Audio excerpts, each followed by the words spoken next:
네, 안녕하세요. 이번 강의를 맡게 된 노은정이라고 합니다.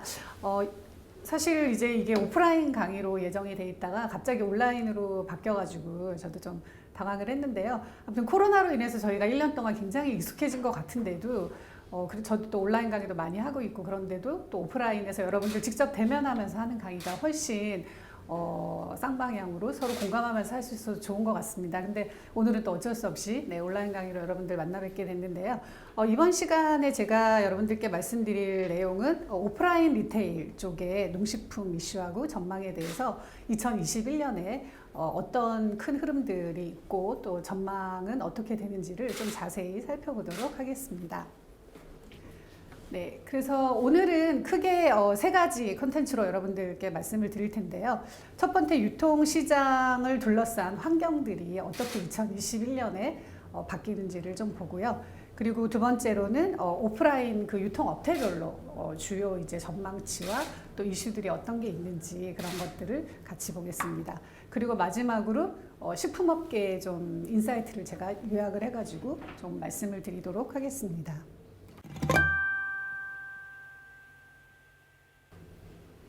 네, 일단 2021년의 유통시장 환경인데요. 저희가 구체적으로 유통 환경에 대한 거를 살펴보기 전에 그러면 2021년에 경제와 소비 환경은 어떻게 될지를 한번 들여다볼게요. 사실 이제 코로나 시나리오에 따라서 내년도의 경제를 둘러싼 어떤 환경들이 굉장히 많이 바뀔 것 같은데요. 지금 뭐 백신이 이제 곧 공급이 된다고 하는 또 긍정적인 시나리오도 있는 반면에 또 우리나라도 지금 2단계로 다시 올라가면서 코로나가 재확산이 되고 있는 상황이기 때문에 이제 시나리오가 좀 이렇게 왔다 갔다 하면서 경제가 좀 영향을 받을 것 같습니다. 하지만 지금의 어떤 그 벌어지는 상황들을 가지고 IMF에서 전망을 이제 내년도 글로벌 성장률을 전망을 한 거에 따르면요. 지금 세계 경제가 내년에 5.2% 성장을 할 걸로 예상을 하고 있습니다. 그거는 사실 올해 2020년에 마이너스 4.4%의 역신장을 했기 때문에 그 기저 효과를 감안하더라도 2019년에 2.8%의 성장률에 못 미치는 그런 성장세를 지금 보일 걸로 그렇게 예상을 하고 있습니다. 그래서 이제 나라별로 보면은 그 중국이 8.2%로 가장 그 고성장을 할 걸로 예측을 하고 있고요. 그 다음에 EU, 유럽 쪽이 5%, 미국이 3.1%, 일본이 2.3% 이렇게 지금 내년에 경제 성장률을 예상을 하고 있습니다. 지금 한국 같은 경우는 사실 굉장히 코로나를 K-방역으로 해서 잘 또 막아낸 사례로 지금 얘기가 되고 있고 그래서 상대적으로 지금 선방을 하면서 올해 여러 기관에서 지금 내년도 경제 성장률을 예측을 하고 있는데요. 그거를 좀 종합적으로 보면은 2020년에는 마이너스 1.9에서 마이너스 1.1% 성장을 할 걸로 예상을 했고요. 그리고 2021년에는 2.7에서 3.5% 성장을 할 걸로 예상을 했습니다. 그래서 올해 기저 효과를 감안하면 2019년의 성장률보다 조금 다소 더 높은 그런 성장세를 보일 걸로 그렇게 예상을 하고 있습니다. 다만 이제 민간 소비 같은 경우는 2020년이 마이너스 4.2에서 마이너스 4.6%로 굉장히 지금 이제 소비가 그 여러 가지 소상공인들의 영업이나 이런 것도 또 잘 그 단계 2단계라든지 이런 게 되면서 어려움을 겪고 있는데요. 그게 지금 2021년에는 민간 소비 증가율이 2.7에서 3.5%를 지금 예상을 하고 있습니다. 그래서 2019년의 증가율의 수준에도 못 미치는 그런 이제 민간 소비를 예측을 하고 있어서요. 다소 이제 좀 어려움이 예상이 됩니다. 하지만 지금 정부에서 그 소비 촉진 예산을 내년도에 좀 더 확대를 할 것으로 지금 보이고요. 그리고 소상공인 중심으로 정부가 시책을 계속 강화를 하고 있습니다. 그래서 이런 것들은 어떤 플러스 요인이라고 볼 수가 있는데요. 다만 유통 대기업 같은 경우는 규제가 계속 될 걸로 예상이 되고 있어요. 특히 내년에 뭐 복합 쇼핑몰이라든지 백화점 같은 경우는 월 2회 의무 휴점을 추진을 하고 있어서 그런 부분들이 이제 그 대형 유통사들에게는 마이너스 요인으로 그렇게 작용될 것으로 예상이 되고 있습니다. 또 한 가지 굉장히 특징적인 것은 지금 보면은 얼마 전에 통계청에서 발표한 자료에 따르면요. 이 계층 간 그 소득 양극화 현상이 굉장히 심화가 되고 있습니다. 그래서 지금 3분기에 그 가구 5분위별로 봤을 때 1분위 가구의 소득은 1.1% 감소한 반면에 5분위 가구는 2.9%가 소득이 이제 증가를 해서 사실 이 저소득층과 고소득층 사이에 그 소득이 굉장히 좀 격차가 더 벌어지는 걸 볼 수가 있고요.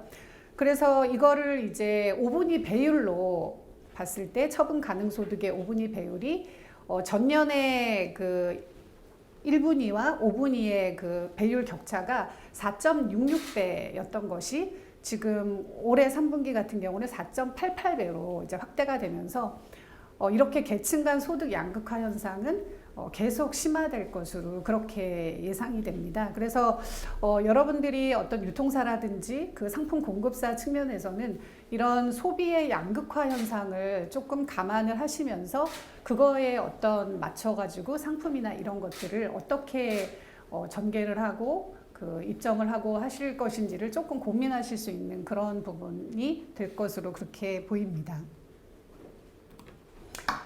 그러면은 이제 유통업, 지금 2021년에 유통업을 이제 전체적으로 보면은요, 그 소매 시장 자체가 그 387조 규모를 지금 내년에 예상을 하고 있습니다. 그래서 2019년에는 그 소매 시장이 2.5%가 신장을 했었고요. 그게 2020년에는 마이너스 0.3%로 역신장을 했던 게 2021년에는 4.4% 신장을 할 걸로 그렇게 예상을 하고 있어서요. 그 2019년의 수준을 훨씬 상회할 걸로 그렇게 보이고 있는데요. 이거는 아무래도 온라인 시장이 지금 폭발적으로 성장을 하고 있기 때문에 그 흐름이 계속 이어져 나갈 걸로 그렇게 예상이 되고 있습니다. 그래서 여러분들 뭐 그래프에 보시면은 그 온라인이 지금 거의 올해 들어서 올해 2월부터 2, 3월에 코로나가 폭발적으로 이제 확산이 될 때 34%까지 신장을 했었고요. 대신에 오프라인은 마이너스 7.5까지 떨어졌었습니다. 그리고 3월에는 마이너스 17%까지 오프라인 업체들이 역신장을 했었는데요. 그래서 온라인은 사실 올해 평균으로 보면 거의 20% 정도의 신장세를 이어가고 있는 상황이고요. 특히 온라인 식품 같은 경우는 거의 올 한 해 동안 40에서 50%까지도 성장세를 그렇게 보이고 있습니다. 그래서 이제 그 유통업체별로는 내년도에 어떻게 성장 추세를 보일 것인가는 제가 뒤에서 업체별로 자세히 말씀을 드릴 텐데요. 아무래도 지금 온라인몰이 성장세를 계속 한 17% 정도로 내년에도 이어갈 걸로 그렇게 보이고요. 올해보다는 다소 성장률은 좀 떨어지겠지만 그래도 계속해서 이어갈 걸로 보이고 그 편의점 같은 경우도 조금 3.4% 정도로 올해보다는 조금 더 높게 성장세를 이어갈 걸로 그렇게 보이고 있습니다. 그래서 이제 올해 사실 여러분들이 어떻게 보면은 가장 많이 들어본 단어가 언택이라는 단어실 것 같아요. 그런데 그동안 사실 그 디지털에 있어서 최후의 저항자라고 얘기가 됐었던 그 베이비 부머 세대들까지 사실 올해 코로나를 겪으면서 온라인 쪽으로 넘어온 거죠. 그래서 우리가 뭐 베이비 부머 세대를 사실 컨택트 컨슈머라고 얘기를 대표적으로 하고 있고 그리고 MZ 세대를 저희가 언택 컨슈머라고 얘기를 하고 있는데요. 이 컨택 컨슈머였던 베이비 부머들이 지금 언택 컨슈머로 이제 넘어온 거죠. 언택 컨슈머가 된 거죠. 그래서 이런 베이비 부머 세대를 잡기 위한 그 온라인 몰들의 이런 세대 락인 현상, 그러니까 온라인에 있어서의 이렇게 새롭게 진입한 신규 온라인 소비자들을 락인하기 위한 그런 여러 가지 마케팅이나 장치들 이런 것들이 훨씬 더 강화가 될 것으로 그렇게 예상이 되고 있습니다. 그런데 이런 이제 온라인 시프트 현상은 사실 한국에서만 그런 나타나는 현상은 아니고요. 미국도 마찬가지로 코로나 이후에 굉장히 소비 행태가 급격히 변화를 하고 있는데요. 월마트와 그 아마존을 동시에 이용하는 소비자들의 카드 데이터를 분석을 해보니까요. 2월 달에 월마트와 아마존을 6대4의 비율로 소비자들이 이제 이용을 했다면 8월 들어서는 월마트와 아마존을 거의 5대5로 이용을 하고 있습니다. 그러니까 그 정도로 이제 온라인 시프트 현상이 굉장히 심화가 됐다는 거죠. 그래서 이제 맥킨지에서 이런 얘기를 했습니다. 아마존이 앞으로 10년간 이루어야 될 성장을 최근 3개월 동안 이뤄냈다, 이런 얘기를 했어요. 그 정도로 아마존이 굉장히 코로나에 잘 대응을 하면서 온라인몰의 성장을 이제 견인을 했다는 그런 얘기죠.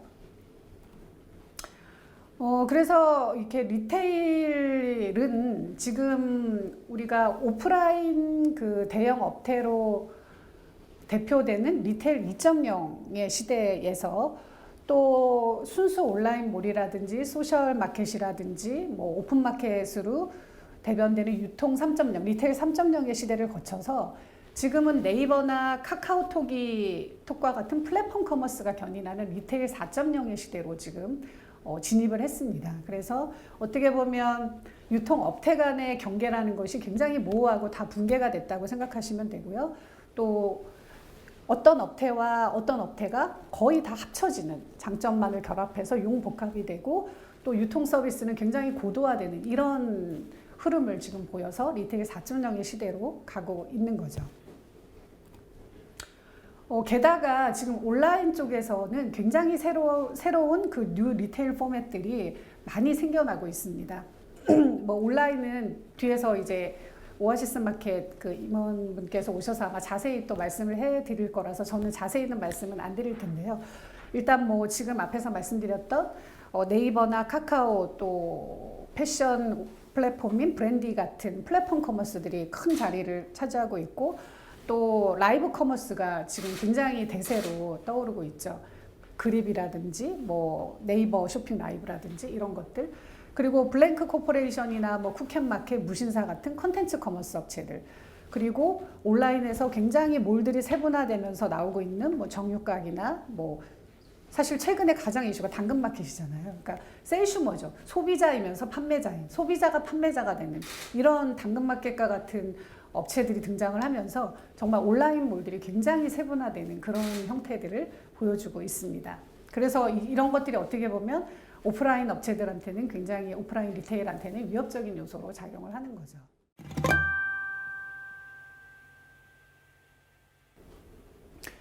그러면 이제 오프라인 그 유통업체별로 조금 이제 이슈들을 좀 들여다보면요.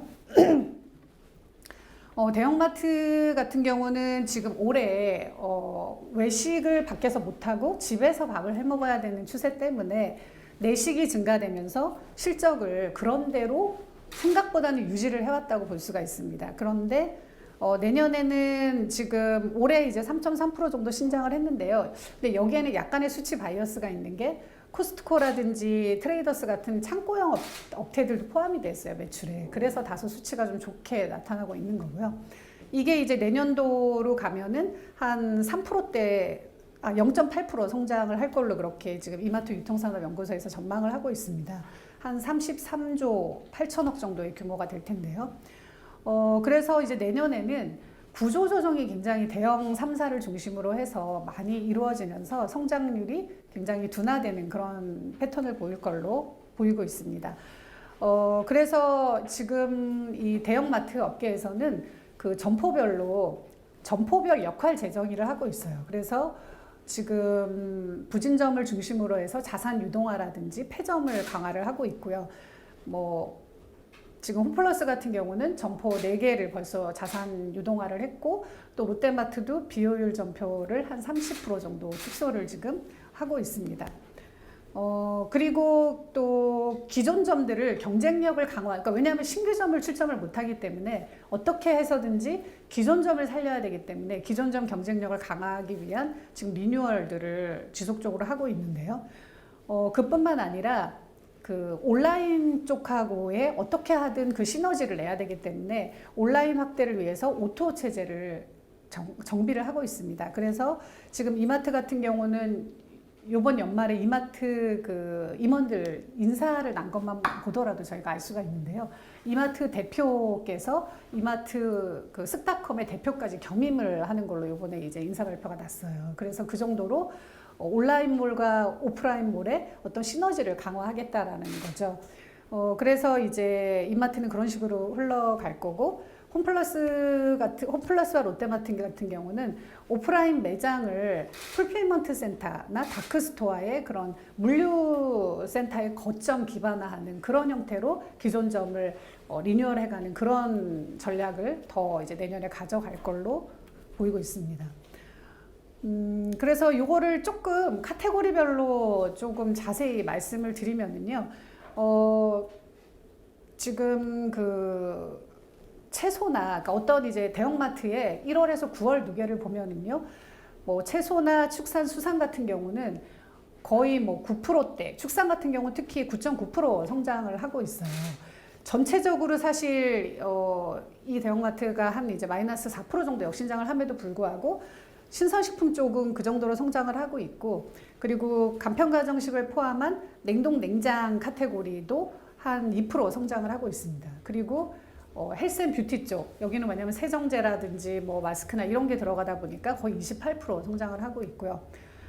뭐 대형 가전들, 가전제품이나 리빙들도 의외로 선장을 하고 있습니다. 그래서 한 10%대 성장을 하고 있는데, 반면에 이제 비식품 쪽, 패션이라든지 완구라든지 뭐 스포츠라든지 이런 쪽은 거의 20-30% 역신장을 보이고 있습니다.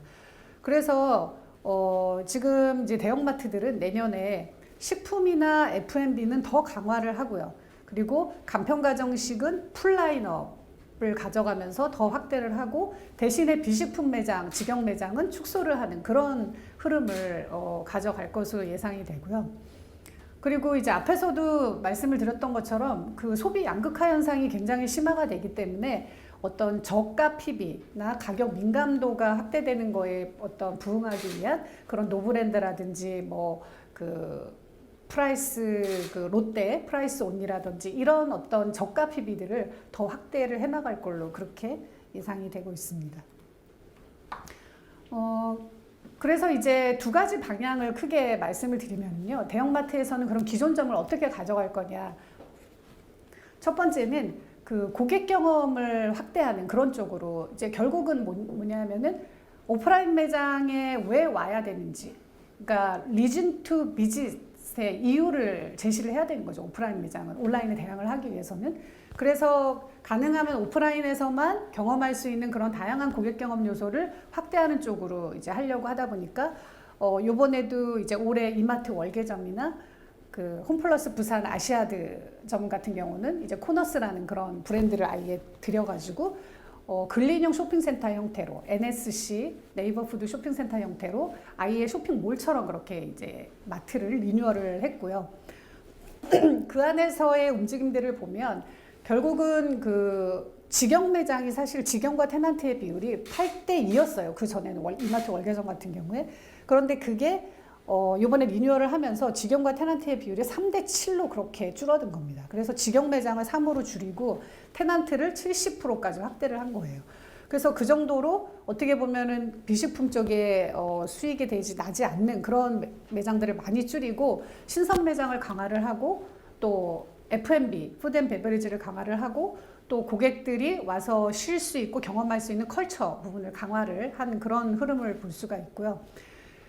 그래서 뭐 이마트 월계점도 더 타운몰이라는 이름으로 해서 리뉴얼을 했습니다. 그래서 뭐 수산이나 축산의 오더메이드 코너, 그러니까 고객들이 원하는 대로 손질을 해서 주는 그런 코너라든지, 또 맥주 코너를 굉장히 대형화한 그런 형태로 해서 리뉴얼을 했고요. 그래서 또 이제 한 가지의 특징은 그 식품 카테고리를 굉장히 전문화하고 세분화하고 있습니다. 그래서 이마트 같은 경우는 21개 매장에 그 채식주의 전용점을 만들고 있고요. 그리고 최근에 오픈한 이마트 그랜드백화점 자리의 신촌점 같은 경우는 소달량 그로서리. 왜냐하면 이제 그쪽은 신촌이라는 그 지역 특성 때문에 20, 30대 고객 비중이 40%에 이르거든요. 그래서 1인 가구를 대상으로 한 그런 소달량 그로서리를 확대한다든지 그런 식으로 굉장히 좀 전문화하고 세분화를 해나가고 있습니다. 그리고 또 한 가지의 방향은 효용 극대화라고 보시면 돼요. 그래서 어떻게 보면 기존 매장을 그 온라인 확대를 위한 배송 거점화를 삼겠다는 거죠. 그래서 옴니스토어를 구축하는 그런 작업을 하고 있는데요. 그 롯데마트 같은 경우도 지금 중개점하고 강교점을 풀필먼트 스토어로 바꿔가지고 그 2시간 내 배송이 가능한 바로 배송 서비스를 지금 하고 있습니다.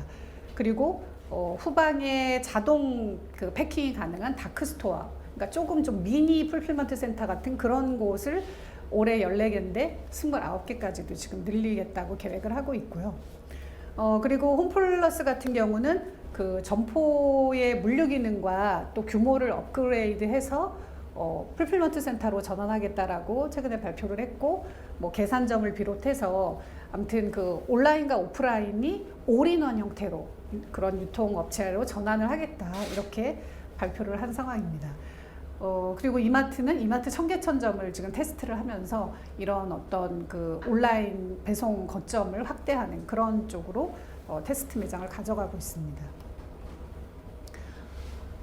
그리고 이제 백화점 같은 경우는 지금 올해 사실 굉장히 좀 힘들었던, 면세점과 함께 힘들었던 그런 업태인데요. 올해 마이너스 10% 정도 역신장을 했었는데 내년에는 한 3% 정도 성장을 이어가면서 한 28조 정도 규모로 예측을 하고 있습니다. 내년에는 사실 백화점은 신규점이 오픈을 대형 3사가 다 공의하거든요. 그 여의도의 현대 파크원이라든지 롯데 동탄점 그리고 신세계 대전점이 신규로 이제 출점을 하게 되면서 그런 신규 출점 기반의 어떤 매출이 좀 신장이 될 것이고요. 또 이제 백화점 사업이 약간은 어떻게 보면 지금 이제 성숙기를 지났기 때문에 다양한 연관 신사업에 진출을 하고 있어요. 그래서 신세계 같은 경우는 뭐 컨텐츠나 드라마 제작사를 인수한다든지, 현대 같은 경우는 그 건강식품과 그러니까 화장품 원료를 생산하는 걸로 유명한 SK 바이오랜드를 인수하고 지금 있고요. 그래서 이런 이제 다양한 방향을 모색을 하면서 또 한 가지의 축은 그 MZ 세대를 공략을 해야겠다. 왜냐하면 지금 명품의 주요 그 소비처가 MZ 세대이기 때문에 이들을 위한 다양한 디지털 커머스 마케팅을 강화를 하고 있어요. 그래서 그 라이브 커머스 쪽으로 지금 굉장히 많이 확대를 하면서 뭐 롯데 같은 경우는 롯데온을 통해서 백라이브라는 그 라이브 방송을 하고 있고, 현대와 갤러리아는 그 네이버 쇼핑 라이브에 이제 들어가서 라이브 커머스 방송을 굉장히 많이 하고 있습니다. 그래서 이제 식품 쪽에 약간 그 흐름을 보면은요, 사실 백화점에 있어서 물론 백화점도 식품은 좋았지만 F&B가 굉장히 부진했습니다. 그래서 F&B가 거의 마이너스 27%. 왜냐면 와서 푸드코트에서 밥을 먹지를 않으니까. 그런 반면에 가공이나 신선은 2%, 1% 이렇게 신장을 했어요. 그래서 약간 카테고리별로 약간 명암이 갈린 그런 현상을 보여줬고요. 이제 내년에는 지금 이제 코로나가 끝나기만을 소비자들이 다 목 놓아 지금 기다리고 있지 않습니까? 그래서 지금 코로나 때문에 억눌렸던 이 보상 심리, 보상 소비와 그리고 소비를 미룬 이연 소비 패턴이 명품을 중심으로 강화가 되면서 지금 이제 명품 시장에서 특히 밀레니얼 고객들이 굉장히 큰 손으로 자리를 잡고 있습니다. 그래서 그 베인앤컴퍼니에서 발표한 거에 따르면은 지금 2017년에 밀레니얼 고객 비중이 명품 시장에서 30% 정도밖에 안 됐는데 2025년에 45%까지 지금 확대가 될 걸로 그렇게 예상을 하고 있어요. 그래서 그 지금 백화점을 사실 먹여 살리고 있는 거는 명품, 그리고 리빙, 그리고 두 가지. 그러니까 두 가지가 지금 어떻게 보면은 그 패션이 사실 그동안에 백화점을 먹여 살렸었는데 그게 너무나 부진하다 보니까 집에 있는 시간이 많아지고 이러다 보니까 리빙 쪽 상품을 고객들이 많이 사고, 또 어떤 스몰 럭셔리, 그러니까 한 가지 내가 좋아하는 거는 정말 투자를 아끼지 않겠다 이런 소비자들이 많아지면서 명품 쪽의 소비가 많아지는 그런 패턴으로 백화점의 어떤 MD에서도 움직임이 어떤 변화를 보이고 있는 거죠. 식품 쪽의 움직임으로서는 제 주위에도 그런 분들이 있어요. 그러니까 나는 먹거리를 죽어도 백화점에 가서만 사겠다 이런 또 분들이 있어요. 특히 이제 연령층이 좀 중장년층일수록 더 그러신데요. 그리고 또 이제 올해 같은 경우는 코로나를 겪으면서 소비자들이 이렇게 건강지향, 그러니까 건강이 최고다 이런 거를 지금 느끼시잖아요. 누구나 다. 그러다 보니까 조금이라도 프리미엄 어떤 식품이라든지 이런 거에 대한 니즈가 강해지면서 그런 어떤 건강지향의 패턴들이 반영된 그런 상품이라든지 또 프리미엄 상품이라든지 유명 맛집을 선호하는 고객을 타겟으로 한 그런 상품들을 많이 강화를 하고 있어요. 특히 지금 현대백화점 같은 경우는 온라인, 그러니까 현대백화점의 식품관을 그대로 온라인으로 옮긴 현대식품관 투홈을 런칭을 해가지고 새벽 배송까지 해주는 그런 서비스를 지금 하고 있습니다. 그리고 또 식품 PB들, 명인 명촌이라는 어떤 먹거리, 식품 PB라든지 또 원테이블이라는 간편가정식 브랜드들을 강화를 해가지고 나름대로 차별화된 프리미엄 먹거리들을 강화하는 쪽으로 그렇게 움직임이 이동을 하고 있고요. 그 다음에 저희가 이제 주요 업태로 오프라인에서 볼 수 있는 게 슈퍼마켓, 그러니까 기업형 슈퍼마켓인데요. 사실 올해는 이 슈퍼들한테는 코로나가 약간 굉장히 좀 좋은 어떤 기회를 제공을 했어요. 그래서 선전을 했다라고는 얘기는 할 수 있는데 전체 슈퍼마켓 업태는 사실 성장을 했습니다. 거의 6%대, 4%대 월에 따라 틀리지만 그렇게 쭉 성장을 한 반면에 기업형 슈퍼마켓들은 2, 3월에 반짝 8%, 5% 성장을 하다가 후반기로 가면서 거의 마이너스, 특히 여름에 장마가 굉장히 많이 오고 막 이러면서 과일이나 채소가 잘 안 팔리면서 마이너스 역신장을 하고 있어요. 그래서 2021년에 SSM은 올해 이제 슈퍼 전체는 한 6% 정도 성장을 한 좋은 수치를 보였지만 내년에는 1.7% 정도로 이제 성장세가 굉장히 꺾이는 그런 형태를 보여줄 걸로 예상을 하고 있습니다.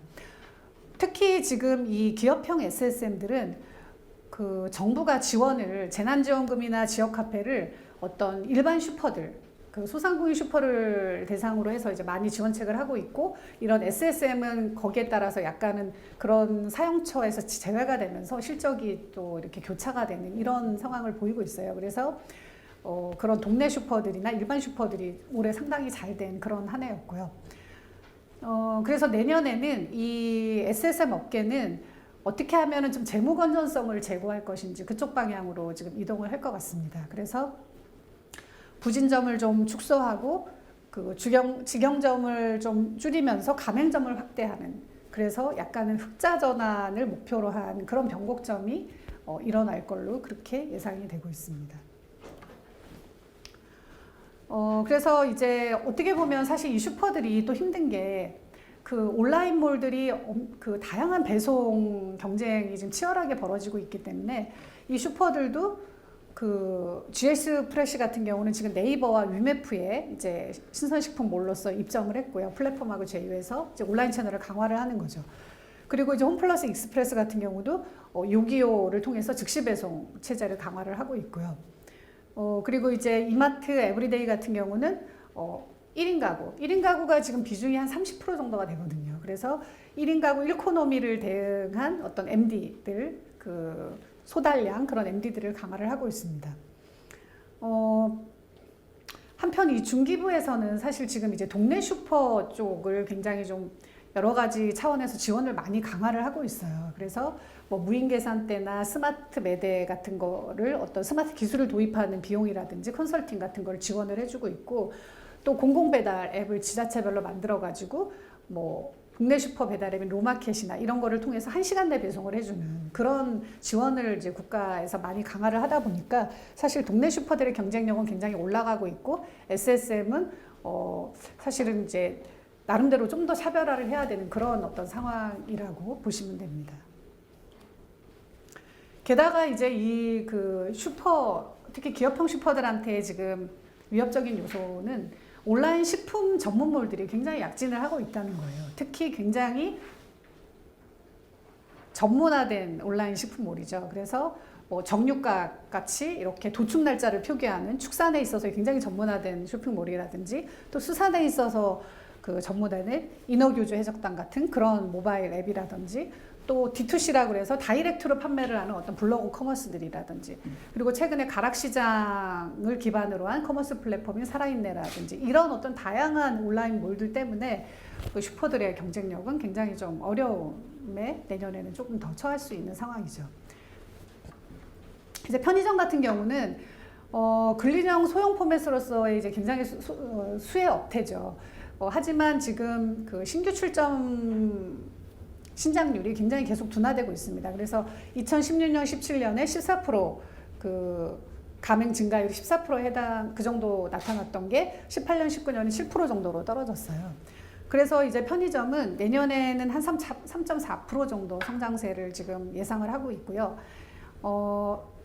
업체별로는 매출이나 수익성을 개선하기 위해서 상권별로 매장을 좀 특화해가는 그런 어떤 전략을 구사를 할 걸로 예상이 됩니다. 그래서 특히 뭐 이마트24 같은 경우는 이제 계속 적자기 때문에 좀 흑자로 전환하기 위해서 쇼핑샵 형태로 스무디킹을 이제 이마트24 안에다 넣어가지고 약간은 서로 간의 시너지를 창출하는 그런 그 움직임을 보이고 있고 또 애플 액세서리 같은 것도 편의점에서 판매를 하고 있고 또 GS25 같은 경우는 명품도 편의점에서 판매를 하는 이런 어떤 다양한 형태의 특화 매장들이 많이 이제 선을 보일 걸로 그렇게 보이고 있고요.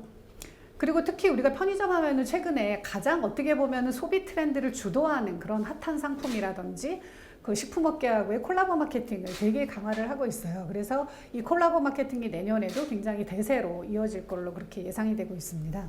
그래서 뭐 말표 맥주라든지 뭐 CU에서 나온 곰표 맥주라든지 이런 맥주가 막 품절 사태를 보이고 그 정도로 이제 콜라보 마케팅은 어떻게 보면은 조금 마케팅 비용을 협력사와 쉐어할 수 있고 또 굉장히 트렌디한 이미지를 발신하면서 MZ세대라는 신규 고객을 또 끌어올 수 있기 때문에 그런 장점으로 어떤 콜라보 마케팅이 계속 이어질 걸로 보이고요.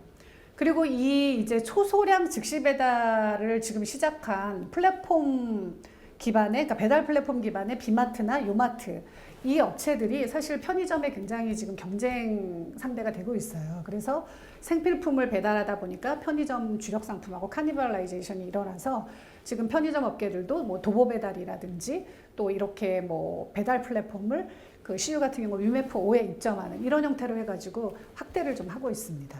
그 홀세일 클럽 같은 경우도 사실은 어떻게 보면 우리가 팬데믹 팬트리라는 이 생필품 사재기 현상 때문에 대량 구매 패턴의 어떤 흐름을 굉장히 호조로 작용을 한 건데요. 그래서 어떻게 보면은 필수품을 계속 사람들이 좀 비축을 해야만 안심이 되는 이런 소비 패턴의 영향을 받게 돼서 제가 보기에는 업체 측면에서는 소용량 패키지와 함께 대용량 제품 패키지도 상시적으로 뭔가 준비가 돼서 우리가 업태별로 시의적절한 대응이 좀 필요하지 않을까 그렇게 보이고 있습니다. 그래서 그 트레이더스 같은 경우 지금 이마트 계열사죠. 같은 경우는 지금 올해 25% 이상 고성장을 했고요. 코스트코도 그 미국 같은 경우는 10% 이상 성장을 하고 있습니다. 그리고 출점 규제를 받지 않는 식자재 마트들이 굉장히 이제 부상을 하고 있고요. 그래서 이제 식품 관련한 우리가 그 뉴포맷을 좀 여러분들의 추가로 좀 말씀을 드리면 최근에 팜8이라는 그 업체에서 메트로팜이라고 그래가지고 5개 지하철 역사에다가 ICT 기술을 적용한 실내 수직 농장을 만들었어요. 그래서 소비자들이 상도역에 가서 실제로 그 수직 농장에서 만든 그러니까 신선식품 나온 재배된 신선식품을 샐러드 같은 걸 바로 자판기로 구매할 수 있는 이런 메트로팜 형태도 나오고 있고요. 그리고 쿠켓마켓이라는 그 모바일 플랫폼이 삼성동에 오프라인 매장을 내면서 걔네들의 어떤 잘 팔리는 주력 HMR 제품들을 바로 소비자들이 거기서 끓여서 그냥 먹을 수 있는 그런 매장도 냈고요. 그리고 메리상회라는 감성식품 편의점 같은 그런 새로운 어떤 오프라인 포맷들이 많이 생기고 있어서 이런 것들도 여러분들이 조금 염두에 두시면서 어떤 새로운 채널로서 고민을 해보시면 좋을 것 같습니다. 그래서 마지막으로 식품업계 인사이트를 간단하게 좀 요약을 해드리면요. 일단은 그 O2O와 O4O로 보완을 해나가셔야 될 것 같아요. 이제 그 어떤 추세나 트렌드는 이제 온라인 또 언택트 이거는 이제 거스를 수 없는 대세가 됐죠. 그래서 월마트가 올해 오프라인 업체지만 9% 신장을 한 게 온라인으로 굉장히 퀵하게 잘 지금 트랜스포메이션을 한 거죠. 그래서 어떤 이런 픽업타워, 그러니까 온라인으로 주문하고 오프라인으로 바로 와서 찾을 수 있는 간편한 픽업타워라든지 커브사이드 픽업이라든지 이런 서비스를 강화를 했고, 또 대신에 아마존은 오프라인의 아마존 프레시라는 식품 슈퍼를 냈습니다. 그래서 어떻게 보면은 여러분들도 유통업체든 식품 공급사이든 간에 컨택트와 언택트 채널, 우리가 부족한 채널이 어딘지를 보고 빨리 밸런스 있게 리부팅을 하는 작업이 굉장히 필요하다고 보이고요. 그리고 두 번째 인사이트로는 이제 가성비 트렌드가 점점 더 확대가 될 것이라는 거죠. 그래서 우리가 세계 금융위기가 왔을 때 그 영국의 그 유통업체들의 PB 판매량이 10% 이상 신장을 했고요. 그리고 할인 상품의 MS가 10% 이상 늘었습니다. 그래서 유통업체들의 어떤 이런 가성비 PB들이 많이 이제 늘어날 수 있기 때문에 그거에 여러분들이 같이 보조를 맞춰서 어떤 움직임이 있어야 될 것이고요. 그리고 이제 세 번째로는 그 포스트 팬데믹 이후에는 우리가 냉동식품이나 밀키트 또 간편가정식에 대한 인식 개선이 더욱더 많이 되기 때문에 사람들이 냉동식품을 굉장히 즐겨 찾게 되는 거죠. 그래서 지금 냉동식품 평균 성장률이 미국 같은 경우는 2026년까지 4.4% 신장을 예상을 하고 있어요. 그리고 특히 밀레니얼 세대들이 다른 세대들보다 냉동식품을 9% 더 많이 구입을 하고 있습니다. 그래서 굉장히 고퀄리티의 냉동식품을 조금 더 어떤 우리가 확대해서 그 생산을 하고 그런 것들도 조금 염두에 두시면 좋을 것 같고요. 그리고 그 네 번째로는 빅데이터가 굉장히 중요한 시대가 점점 되고 있어요. 그래서 유통업계에 다양한 고객 빅데이터를 활용해서 제조사가 유통사와 같이 데이터 드라이브는 협업을 확대를 하셔야 될 것 같습니다. 그래서 우리가 전략 타겟으로 하는 고객의 수를 얼마나 우리가 늘리고 있는지, 그리고 그 전략으로 타겟으로 하는 고객의 소비를 얼마나 늘리고 있는지를 좀 고민을 해보시고 MAU 같은, 그러니까 액티브 유저들, 먼슬리 액티브 유저들을 어떻게 하면 우리가 공략을 할 수 있을지를 그 고객 베이스별로 개인 맞춤형 타겟 쿠폰을 제공한다든지 그런 어떤 움직임들을 좀 더 강화를 하셔야 될 걸로 보입니다. 그리고 마지막으로 식품 카테고리는 점점 더 세분화되고 전문화되어 가는 추세입니다. 그래서 어떻게 보면 수직 세분화, 그러니까 식품의 수직 세분화에 대응을 하셔야 되고요. 버티컬 커머스에 여러분들이 대비를 하셔서 어떻게 보면 한 카테고리 안에서도 굉장히 다양한 그런 세분화를 하셔야 된다는 거죠. 그리고 또 어떤 식품 카테고리에 있어서 뭐 비건이라든지 또는 요즘 굉장히 뭐 정신적으로 또 우울한 이런 코로나 블루 때문에 그런 소비자들이 많기 때문에 어떤 뭐 허브를 기반으로 한 컴포트 푸드라든지, 그리고 바르는 화장품이 아니라 먹어서 어떤 뷰티를 찾고자 하는 이너 뷰티 식품이라든지 이런 쪽의 키워드를 여러분들이 좀 염두에 두시면서 그런 쪽의 상품을 조금 더 강화하는 쪽으로 고민을 해보시면 좋을 것 같습니다. 그래서 마지막으로 이제 오프라인은 사라지지는 않습니다. 다만 변하지 않는 오프라인만이 사라질 뿐이죠. 그래서 오프라인 유통업체들 입장에서는 RAAS라는, 그러니까 리테일 애저 서비스, 상품에 대한 어떤 입체적인 서비스와 경험을 제공하는 서비스형 소매만이 살아남을 수 있다는 거죠. 그래서 특히 식품과 관련된 업체라든지 공급사 측면에서는 식품과 관련된 차별화된 경험을 어떻게 줄 것인지를 유통사와 공급사 모두가 고민해야 되는 그런 내년 2021년이 되지 않을까 그렇게 생각이 듭니다. 네, 긴 시간 강의 들어주셔서 감사합니다. 마치겠습니다. 네, 제2주제 발표해 주신 동국대학교 노은정 교수님 고생 많으셨습니다. 간단하게 교수님께서 말씀하신 내용을 요약을 해보면 2020년 만의 특징이라고는 볼 수 없지만은 어쨌든 2020년 코로나19 사태로 인해서 오프라인 시장이 상대적으로 위축 현상이 심화됐고 온라인 시장이 상대적으로 성장하는 이런 모습을 보여주고 있다라는 것이 가장 큰 소비지 시장의 특징이 아닌가 이렇게 생각이 듭니다. 이런 다양한 어떤 업태의 오프라인 업태들이 그 위축되고 있는 현상은 그동안 1996년 이후에 유통시장 개방 이후에 다양한 어떤 그 업태별로 오프라인 시장에 진출한 그런 역사적인 배경도 있을 것이고요. 또 하나는 이제 업태 간의 그 상호 경쟁, 치열해지고 심화되고 있다. 이런 측면도 하나의 요인이 될 수 있고, 최근에 들어와서는 이제 온라인 업체의 급속한 성장이 오프라인 업체의 성장에 영향을 미쳤을 것이다. 이렇게 우리가 예측을 해볼 수 있습니다.